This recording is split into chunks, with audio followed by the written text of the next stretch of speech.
Hello, everyone. This is Jillian Verdun from J&V Financial Services, your profit strategist, bringing tips and tricks to improve your financial situation for the new year. So we'd like to thank you again for joining us and listening to us today. Now, today I get to talk about something that just recently came up with a client of mine. And we're going to talk about employee versus independent contractor and how it is very important for you to know the difference.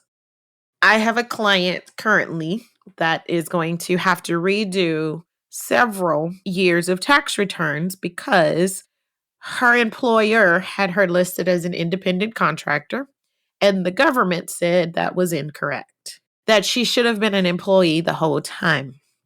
That comes with hefty fees and cost, penalties and interest. And so knowing and understanding the difference between employee versus independent contractor is probably worth something to understand.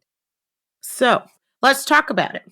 As a business owner, you have options as to how you, run your business. You can either hire employees who basically have to do what you tell them to do, or you can hire independent contractors who get you the results you want by doing the work, however they want to get it done. There are definite advantages and disadvantages to each type of person you hire. And here are a few fun facts to help you decide how and when to use each one. So, if you offer benefits, you can offer them to employees and sometimes independent contractors, but majority of the time the answer is no. Overtime, you can offer to an employee, but not to an independent contractor. Unemployment, employee, yes. Independent contractor, no.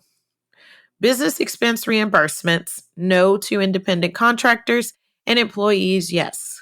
Company trainings, if you offer those, then yes, that person is an employee. Own equipment used. So if your independent contractor is using their own equipment, then they're considered an independent contractor. If they're using your equipment, they're considered an employee.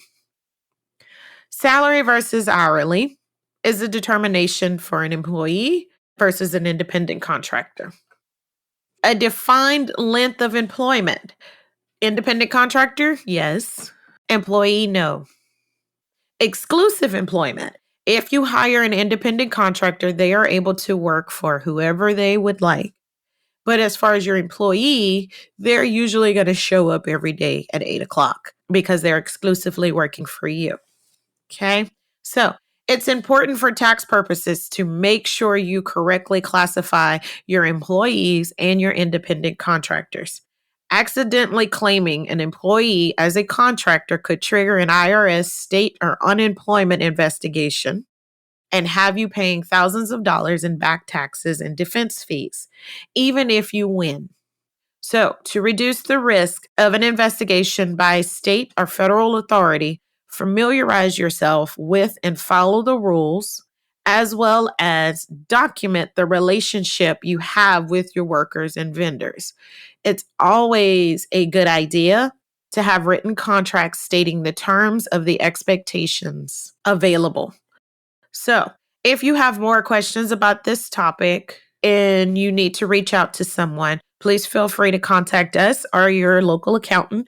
And I'm sure they will be able to help distinguish if your person working for you is an employee versus an independent contractor.